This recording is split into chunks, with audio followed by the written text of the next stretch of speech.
My girlfriend made me wait for 2 hours at an expensive restaurant for my own birthday dinner. She finally arrived with another man, kissed him in front of me, and loudly said, "See, told you he'd still be here like a pathetic puppy." I just smiled, stood up, and shook the other man's hand. This morning my phone shows 78 missed calls, and her belongings are in garbage bags. Outside the apartment she just found out the pathetic puppy owns. Last night was my 34th birthday. I spent the first 2 hours of it sitting alone at the most expensive restaurant in the city, watching the waiter's expression shift from polite to pitying. My girlfriend, Isabella, was late. This wasn't new, but 2 hours was a record, even for her. I'd called and texted. No response. I was about to give up and go home when she finally made her grand entrance. She wasn't alone. She walked in holding hands with some guy I'd never seen before. A smug-looking dude with a perfect haircut and an expensive watch. They stopped at my table. Isabella didn't even look at me. She leaned in and gave the guy a long, deliberate kiss, right there in the middle of the crowded restaurant. Then she turned to him, her voice loud enough for everyone around us to hear, and said, "See? Told you he'd still be here like a pathetic puppy." The guy chuckled. The whole restaurant went quiet. I could feel dozens of eyes on me waiting for the explosion, but there was no explosion. Something inside me just went perfectly, wonderfully calm. The hurt and anger were there, but they were miles away, behind a thick wall of glass. I looked at Isabella's triumphant, cruel face, then at the guy who just looked awkward now that the performance was over. I smiled, a genuine, relaxed smile. I stood up, smoothed out my jacket, and extended my hand to him. "Congratulations," I said, my voice even. "You've clearly won the prize."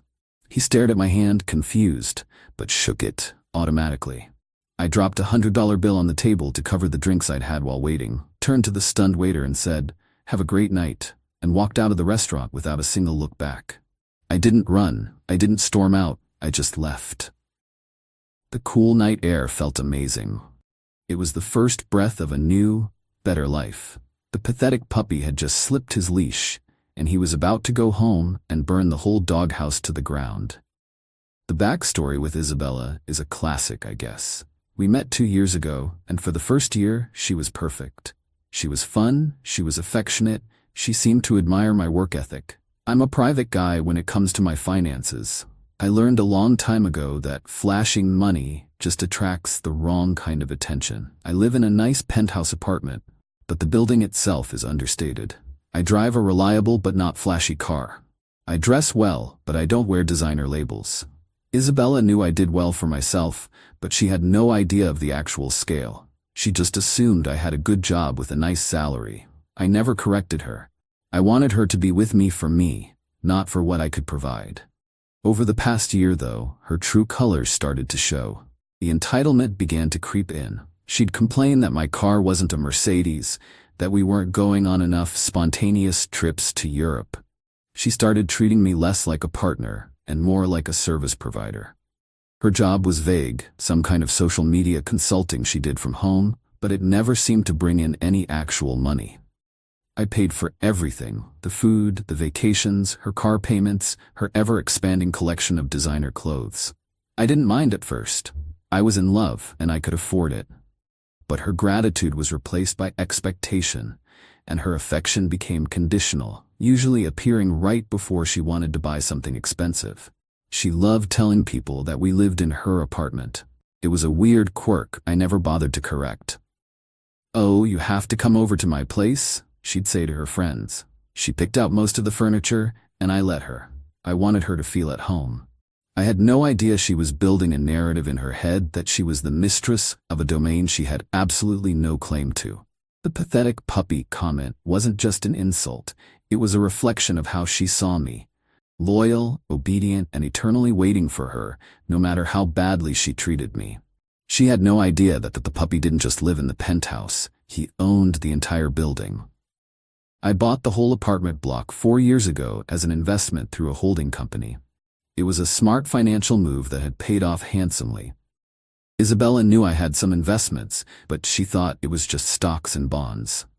She never bothered to ask the details. She was more interested in the spending side of money, not the earning side. My landlord, a management company that handled the day-to-day operations of the building, was on my payroll. When I got home from the restaurant, the first thing I did was go into the spare bedroom.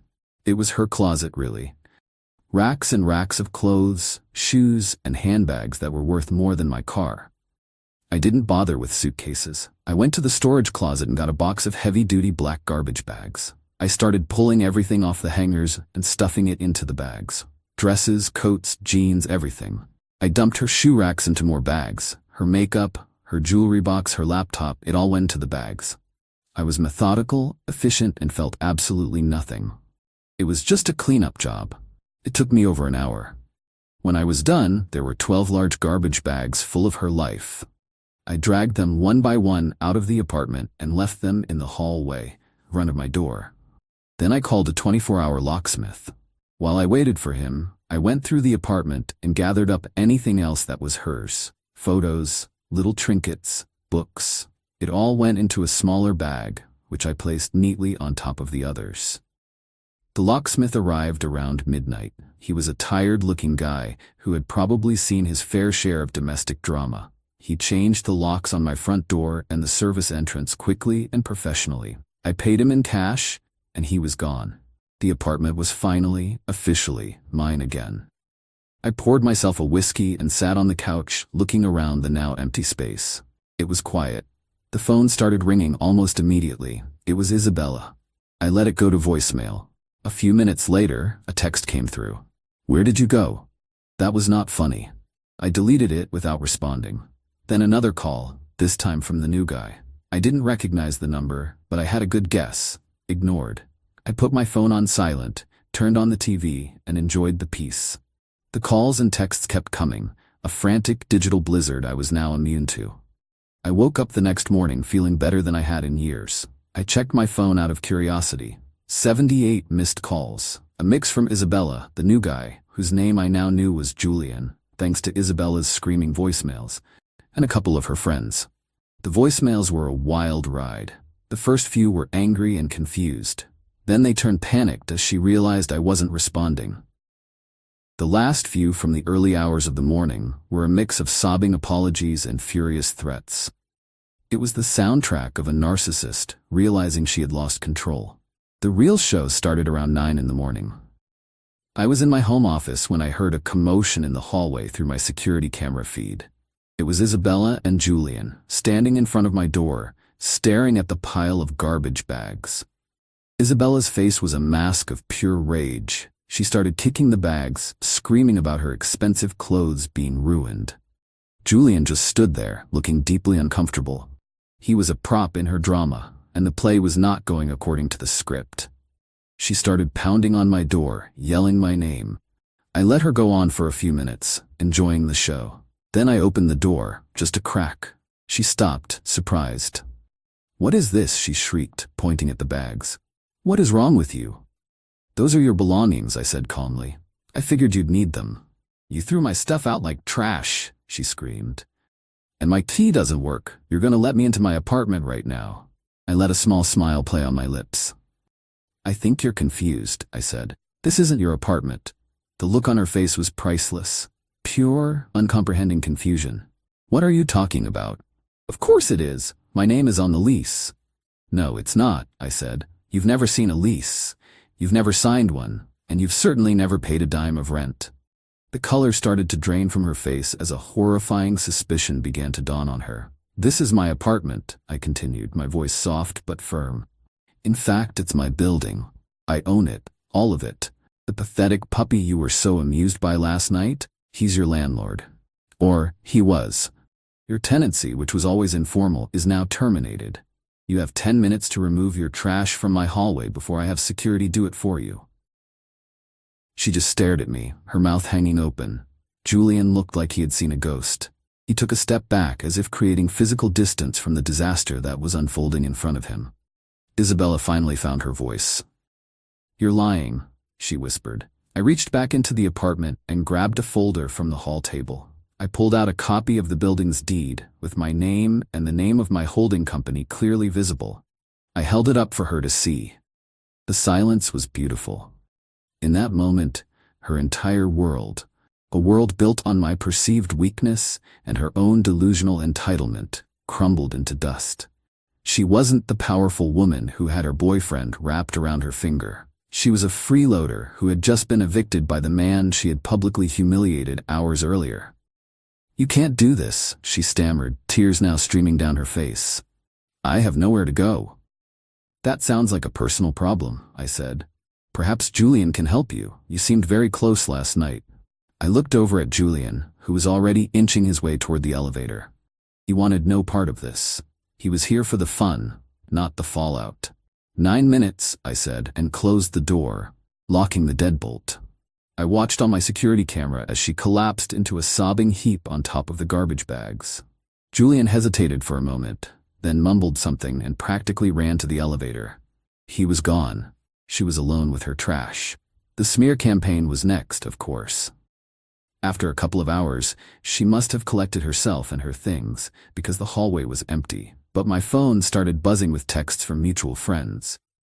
"Dude, what happened? Isabella is saying you threw her out for no reason." She had spun a tale of me having a psychotic break, of throwing her out on the street after she tried to gently end things. She conveniently left out the part about her arriving at my birthday dinner with another man and calling me a pathetic puppy. I didn't engage in a war of words.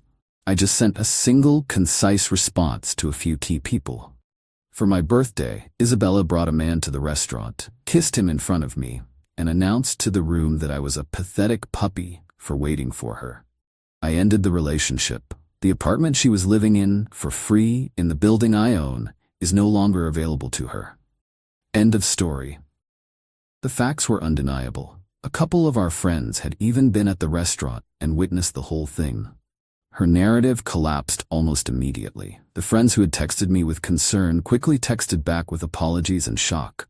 "I had no idea," one wrote. "She's insane." Then came the financial attacks. The next day, I got a fraud alert from my credit card company. A charge for over $5,000 at a designer handbag store had been declined. It was from the supplementary card Isabella had on my account, a card I had completely forgotten about. I called the company, reported the card as stolen, and canceled it immediately. She had gone from her eviction straight to a revenge shopping spree, assuming her free ride was still operational. The declined transaction must have been another delightful shock for her. Her family got involved a few days later.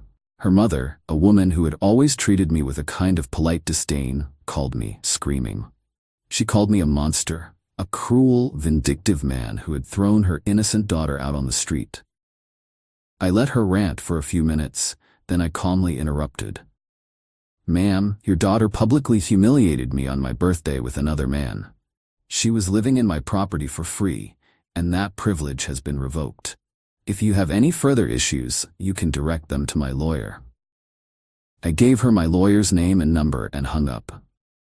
The final act of desperation came about a week later. I received an email from Julian, the guy from the restaurant. It was a surprisingly sincere apology. He said Isabella had told him that I was a controlling, emotionally abusive ex and that she was terrified to break up with me. She had orchestrated the restaurant scene as a way to publicly free herself.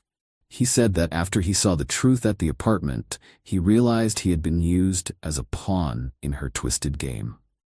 He told me she had been calling him non-stop, begging for money and a place to stay. He had blocked her number. He ended the email by saying, "You dodged a bullet, man." I didn't reply, but I appreciated the confirmation. I heard through the grapevine what happened to her next. With no home and no source of income, she had to crawl back to her parents. Her friends, tired of her drama and her constant requests for money, started to distance themselves. She had built her entire identity around a lifestyle she didn't earn and couldn't sustain on her own. Without me, the pathetic puppy, to fund her existence, her glamorous life evaporated. A few months went by. The peace and quiet were incredible. I redecorated the apartment, making it feel like my own again. I focused on my work, went on a trip with some friends, and enjoyed my freedom. One night, my friends and I decided to go for drinks at a bar downtown, a place I hadn't been to in a while. As we were sitting at our table, I looked over and saw her. It was Isabella. She was working as a cocktail waitress. Our eyes met from across the room. The arrogant, triumphant look she had worn at the restaurant was gone, replaced by something I had never seen on her face before. Shame. She looked away quickly and disappeared into the kitchen. I didn't feel a surge of victory. I just felt a quiet sense of closure. She had tried to humiliate me, to make me feel small and pathetic. But in the end, her own actions had brought her exactly where she deserved to be. She had to work for a living, serving people in a place where she once thought she was a queen.